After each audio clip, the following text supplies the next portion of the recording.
Hello guys welcome to वेस्क्यान।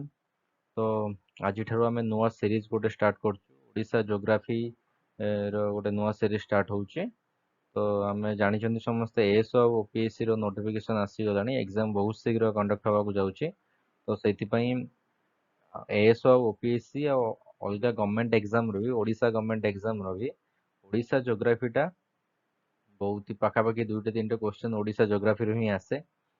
तो से आम ओडिशा जोग्राफी स्टार्ट करवा। तो आज आम केवल ओडिशा जोग्राफी गोटे ओभरभ्यू देखिबा। तो तापर आम नेक्स्ट पार्ट रे आम डिटेल टॉपिक वाइज ही देखिबा ओडिशा जोग्राफी, जोटा कि आम दुईटा कि तीनटा वीडियो रे total entire Odisha geography cover करदवा। जेमती कि ओडिशा डांस हैला, ओडिशा कल्चर हैला, ओडिशा फिजियोग्राफी हैला, ओडिशा रिवर सिस्टम हैला, ओडिशा फॉरेस्ट हैला। तो सब किछि आम कवर करबा। आज आम गोटे ओभरभ्यू नै जिबा ओडिशा जोग्राफी रो। तापर आम नेक्स्ट पार्ट थारु आम total entire topic wise cover करवा। आज जो ओवरव्यू नवा एथिरे भी आपनकर अप्रोक्सीमेटली 30 to 40% ओडिशा जोग्राफी रो सिलेबस कवर हो जिवो। तो लेट्स स्टार्ट। तो आपण माने देखि परथिबे जे एटा हला हमो प्रिय ओडिशा। तो ओडिशा अन्य स्टेट मानक सहित बाउंड्री शेयर करछन। देखि आपण माने जानिथिबे ओडिशा ईस्ट रे हमरो वेस्ट बेंगल सहित शेयर करछि बाउंड्री। आउ नॉर्थ रे झारखंड, आउ वेस्ट रे छत्तीसगढ़, आउ साउथ रे आंध्र प्रदेश, आउ ओडिशा रो ईस्ट रे बे ऑफ बंगाल। तो आमे यदि देखिबा मु चारिटी इमेजिनरी लाइन ड्रॉ करिछि। आपण माने जानि परथिबे मु आपनको लाटिट्यूड कोन लॉन्गिट्यूड कोन सेटा मु आगुरु डिस्कशन करथिली। जदि आपण माने देखि नांती ताले हमर प्रीवियस वीडियो ज्योग्राफी रो लेक्चर 1 रे आपण देखि परिबे, जोद्रा कि लाटिट्यूड कोन लॉन्गिट्यूड कोन मु पूरा क्लियरली कहिथिली। तो आमे देखिबा ओडिशा केते डिग्री लाटिट्यूड रे अछि आ केते डिग्री लॉन्गिट्यूड रे अछि। तो एबे मु शॉर्ट रे कहि दउचे लॉन्गिट्यूड होउची गोटे इमेजिनरी लाइन, जोटा कि आमे बेसिकली नॉर्थ रु साउथ को कहि परिबा। हम डायरेक्शन अनुसार नॉर्थ रु साउथ को जो इमेजिनरी लाइन ड्रॉ हेता सेटा को आमे लॉन्गिट्यूड कहि परिबा। आ लाटिट्यूड होउची जोटा हमरो वेस्ट रु ईस्ट को ड्रॉ हेची। ओके। तो आमे एबे जति देखिबा ओडिशा केते डिग्री लाटिट्यूड और केते डिग्री लॉन्गिट्यूड रे अछि। ओडिशा सब बेले मन रखि देबे जे इक्वेटर ऊपरे जते भी कंट्री रहिले आमे जति लॉन्गिट्यूड देखिबा से मानकर लाटिट्यूड देखिबा से मानकर ताहले सब किछि नॉर्थ लेखा हबो। जे समथिंग 17 डिग्री की 18 डिग्री नॉर्थ, 20 डिग्री नॉर्थ, आउ 0 डिग्री रो माने हमर जो लॉन्गिट्यूड रहिला बा हमर जो टाइम जोन रहिला, टाइम जोन रो ईस्ट साइड रे जो माने रहिले जेमति कि इंडिया हैला, चाइना हैला, आउ यूरोपियन कंट्रीज हैला, सेगुडा को सब कुहाबो ईस्ट। तो सेमिति ओडिसा ओडिशा केते डिग्री लाटिट्यूड रे अछि? ओडिशा आसी 17.17 डिग्री 31 मिनिट नॉर्थ रे। एटा देखुन, एटा होची 17 डिग्री 31 मिनिट नॉर्थ। आ ओडिशा 17 डिग्री 31 मिनिट नॉर्थ रु 22 डिग्री 31 मिनिट नॉर्थ पर्यंत ओडिशा माने नॉर्थ रु साउथ पर्यंत ओडिशा रो डायरेक्शन एटा। आ जदि हमें लॉन्गिट्यूड देखिबा ताहले 81.31 मिनिट ईस्ट रु 87 डिग्री 29 ईस्ट पर्यंत ओडिशा अवस्थित अछि लॉन्गिट्यूड रे। Okay. Odisha is located in the eastern part of the Indian peninsula. Odisha कोउठी नाम इंडिया रो ईस्टर्न पार्ट रे ही लोकेटेड अछि, जोटा कि हमें कोस्टल रीजन बोली कहंती। And the Bay of Bengal lies to its east, while Chhattisgarh share its border in the west and northwest। हैला हमें देखिथिले प्रीवियस पिक्चर रे जे छत्तीसगढ़ टा कोन हमर वेस्ट साइड रे रहउची, वेस्ट साइड और नॉर्थ वेस्ट साइड रे रहउची। आउ बे ऑफ बंगाल टा हमर ईस्ट रे रहउची, आउ वेस्ट बेंगल हमर कोन नॉर्थ ईस्ट रे रहउची। झारखंड हमर नॉर्थ रे रहउची आ आंध्र प्रदेश हमर साउथ रे रहउची। The state is spread over an area of 1,55,707 kilometre square. and extends for 1030 kilometre from north to south. जदि आम नॉर्थ रु साउथ को देखिबा ताले ओडिशा मन जदि आम वेस्ट बेंगल बॉर्डर रु आंध्र प्रदेश बॉर्डर को देखिबा ताले ओडिशा केते किलोमीटर लंबीची 1030 किलोमीटर लंबीची। आ जदि आम झारखंड बॉर्डर बा हमर छत्तीसगढ़ बॉर्डर रु आम बे ऑफ बेंगल पर्यंत देखिबा ताले हमर एटा बा वेस्ट रु ईस्ट को देखिबा ताले एटा 500 किलोमीटर लंबीची हैला। तो कोस्ट लाइन केते किलोमीटर हमर अछि 480 रु 480 किलोमीटर कोस्ट लाइन हमर अछि। जेमती कोस्ट लाइन कोस्टल एरियाज हमर केमती बालेश्वर हैला भद्रक हैला केंद्रापड़ा हैला पुरी हैला जगतसिंहपुर हैला एगुडा हैला हमर कोस्टल सिटी गुड़ाक है। The state is divided into 30 districts which are further subdivided into 314 blocks. Okay. Geographically, Odisha consists of coastal plains, central plateaus, central hilly region, flood plains and uplands. About a third of the state has a green cover. Around 31% by one third of ଆମର ଯେତିକି ରହିଲା area ଆମର green cover ବା forest କଭରରେ ଯାଉଛି ହେଲା କି।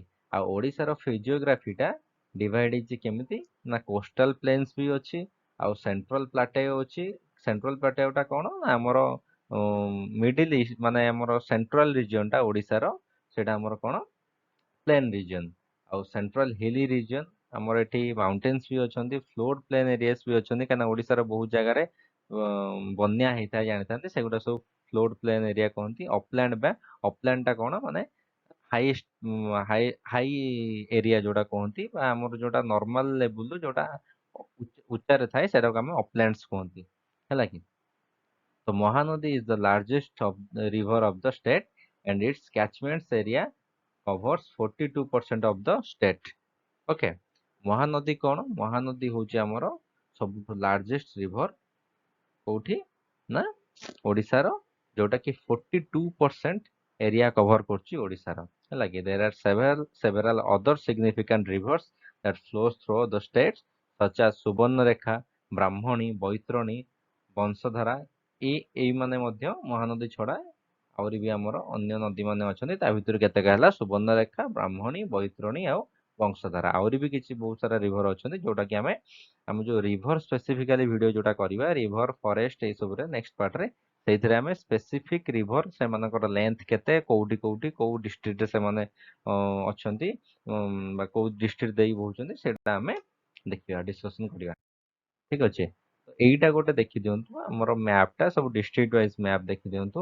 ଏଇଟା ହେଲା ଆମର କୋଷ୍ଟାଲ ରିଜିଅନ ଏଇଟା ହଉଛି କୋଷ୍ଟାଲ ବେଲ୍ଟ ଦେଖନ୍ତୁ ଏଇଟା ହେଲା କୋଷ୍ଟାଲ ବେଲ୍ଟ ଏଇଟା ହଉଛି ଆମର ୱେଷ୍ଟ ବେଙ୍ଗଲ ଆଉ ଓଡିଶା ବୋର୍ଡର। ଏଇଟା ହେଲା ଆମର ଆନ୍ଧ୍ରପ୍ରଦେଶ ଓଡିଶା ବୋର୍ଡର। ଏ ହେଲେ ଆମର କୋଷ୍ଟାଲ ରିଜିଅନ ଏ ହେଲା ଆମର କୋଷ୍ଟାଲ ରିଜିଅନ ଠିକ ଅଛି। ବାଲେଶ୍ୱର ଭଦ୍ରକ କେନ୍ଦ୍ରାପଡ଼ା ଜଗତସିଂହପୁର ପୁରୀ ଗଞ୍ଜାମ ଏ ସବୁ ହେଲେ ଆମର କୋଷ୍ଟାଲ ରିଜିଅନ। ଏଇଟା କେତେ 420 କିଲୋମିଟର ଆମର ଅଛି ଠିକ ଅଛି।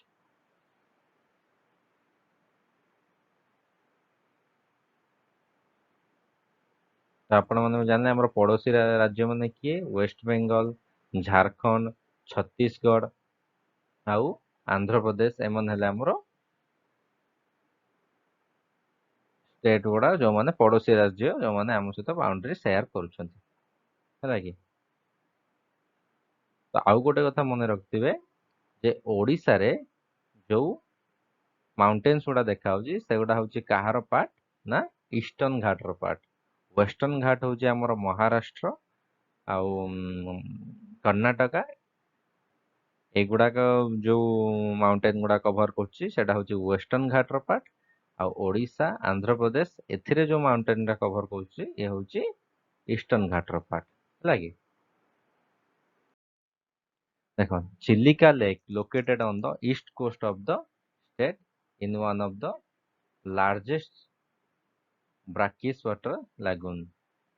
ଆମେ ଦେଖିଥିଲେ ଯେ ପୁରୀ ପାଖରେ ଗୋଟେ ପୁରୀ ଆଉ ଗଞ୍ଜାମ କୁ ଗଲାବେଳେ ଗୋଟେ ଲେକ୍ ଭିଉ ଗୋଟେ ଦେଖିଥିଲେ ଆମେ ଯୋଉଟା କି ଆମେ ସେଇଟା ହଉଛି ଆମର ଚିଲିକା ଲେକ୍ ପୁରୀ ପାଖରେ सेटा हूँ चिलिका लेक जोटा कि हमर ओडिशार ईस्ट कोस्ट रे अछि। सेटा हूँ सबुठर वर्ल्ड रो one of the largest brackish water माने खारिया खारिया पानी जो थे माने आम सेटा को फ्रेश वाटर कहि परिबानी ब्राकिश वाटर कहबा जोटा कि पीवा पई उपयुक्त नुहे। फ्रेश वाटर जो गुड़ाक पाखापाखि आम ग्लेसीयर पाखे फ्रेश वाटर गुड़ा देखा जाए। आउ जेहेतु आम बंगोपसागरटा लुणी पानी तो से एथिरे आमर ब्राकिश वाटर लागून देखा जाए है लगे। There are several other lakes in the state such as Onsupa, Tampara ଆଉ Kanjia.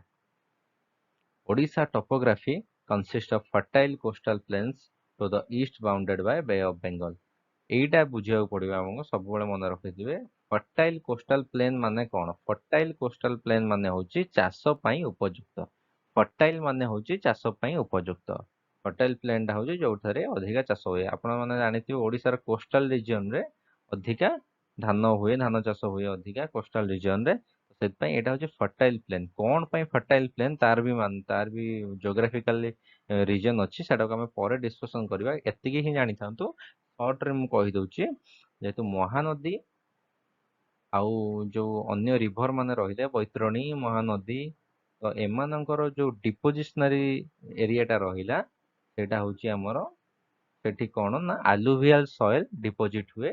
କୋଉଠି ନା ବେ ଅଫ ବେଙ୍ଗଲ। ଆପଣ ମାନେ ଜାଣିଥିବେ ରିଭରଟା ଯେତେବେଳେ ଫର୍ମେସନ ହୁଏ, ଯେକୌଣସି ମାଉଣ୍ଟେନ ରୁ ଫର୍ମେସନ ହୁଏ ରିଭରଟା, ସେଟା ଫ୍ଲୋ ହେଇକି ଆସେ, ରିଭରଟା ତ ଫ୍ଲୋ ହେଇକି ଆସେ, ସେ ଆସିକି ଏଣ୍ଡରେ ଲାଷ୍ଟରେ କୌଣସି ନା କୌଣସି ସି ସହିତ ମିଶିଥାଏ।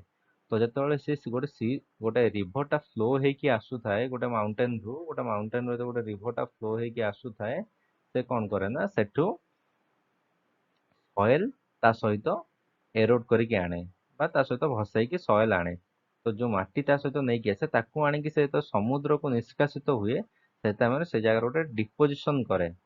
ଯୋଉ ଡିପୋଜିସନାଲ ଏଇ ଜାଗାରେ ଆଲୁଭିଆଲ ସଏଲ ଡିପୋଜିଟ। ତ ମହାନଦୀ ଆଉ ଯୋଉ ଆମର ବୈତରଣୀ ଏମାନେ କଣ କରନ୍ତି ନା ଆଲୁଭିଆଲ ସଏଲ ଡିପୋଜିଟ କରନ୍ତି। ଆଉ ଆଲୁଭିଆଲ ସଏଲ ଯୋଉଠି ଡିପୋଜିଟ ହୁଏ ସେ ପ୍ଲେନ ଗୁଡାକ ଫର୍ଟାଇଲ ଥାଏ, ଯୋଉ ପ୍ଲେନ ରେ ଚାଷ ଉପଯୋଗୀ ଅଧିକା ହେଇଥାଏ। ତ ସେଥିପାଇଁ ଓଡିଶାର ପ୍ଲେନ ଗୁଡାକ ସବୁ ଫର୍ଟାଇଲ ପ୍ଲେନ ହେଲା କି। ଯୋଉ ଆମର କୋଷ୍ଟାଲ ରିଜନରେ ଯୋଉ ପ୍ଲେନ ଗୁଡାକ ରହିଲା, ଯୋଉ ମାଟି ଗୁଡା ରହିଲା ସେଗୁଡା ଫର୍ଟାଇଲ, ସେଥିପାଇଁ ସେଠି ଚାଷ ଭଲ ହୁଏ।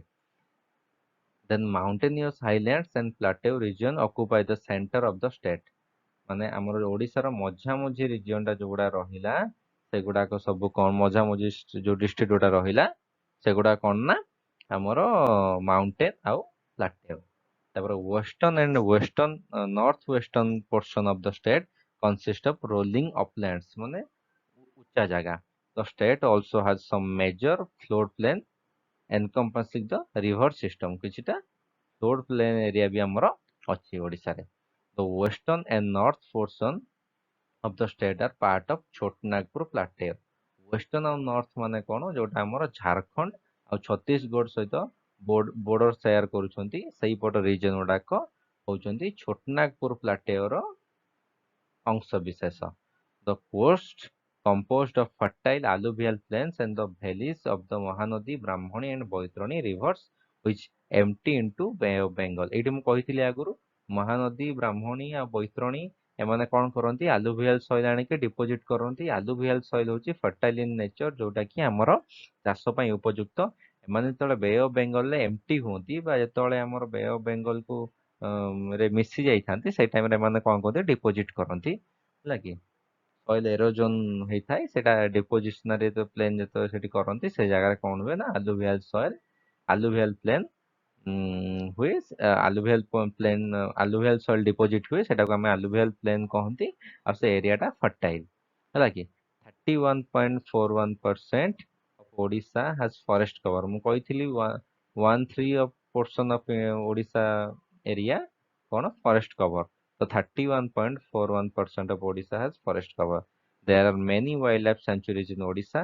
The Similipal National Park is a national park and tiger reserve with a huge expansion of lush green forest with waterfalls and inhabited by tigers, elephant and other wildlife।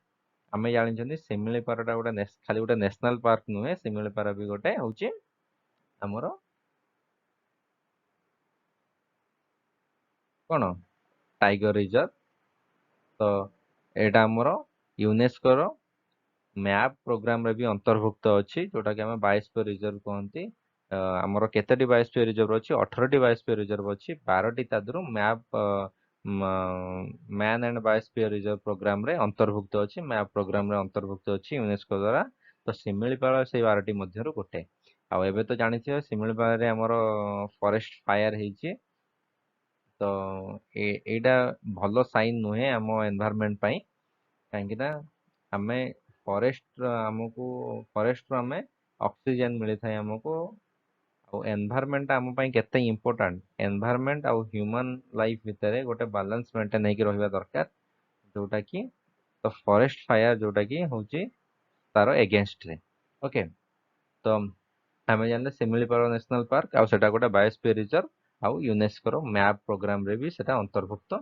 ता छड़ा हमर अन्य वाइल्ड लाइफ सेंचुरी कोन अछि Bhitarkanika wildlife century एटा होची हमर wetland wetland माने ओडिसा रे जो दुटी वेटलैंड अछि गोटे होची हमर चिलिका आ गोटे भितरकनिका वाइल्ड लाइफ सेंचुरी हैला कि Bhitarkanika wildlife sanctuary has been protected estuarine crocodile since 1975। आमे जानछनी भितरकनिकाटा क्रोकोडाइल मानक पे फेमस हैला कि जोटा कि केंद्रापड़ा डिस्ट्रिक्ट रे।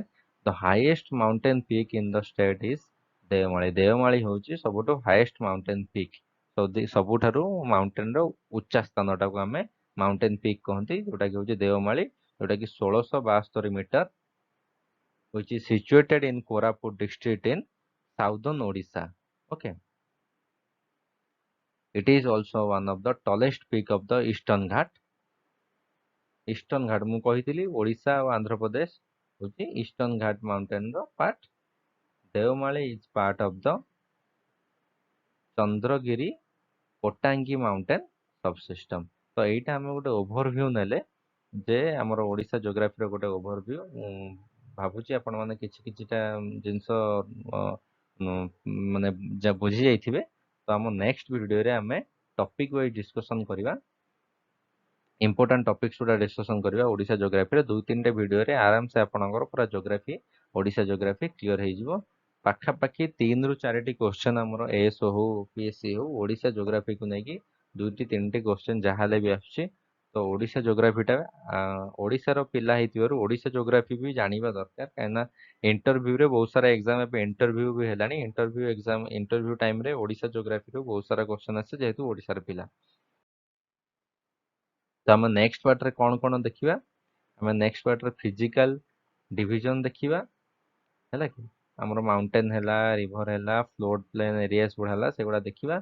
और रिवर्स देखिबा हम रिवर सिस्टम कोन कोन ओडिसा रा आ वाटरफॉल देखिबा को वाटरफॉल्स अछि लेक्स देखिबा तापरे स्प्रिंग्स देखिबा जेमते हमर अटरी हैला आ हमर जो हॉट स्प्रिंग्स हैला आ नेचुरल स्प्रिंग्स हैला ई सब देखिबा हमें आ फॉरेस्ट कवर देखिबा।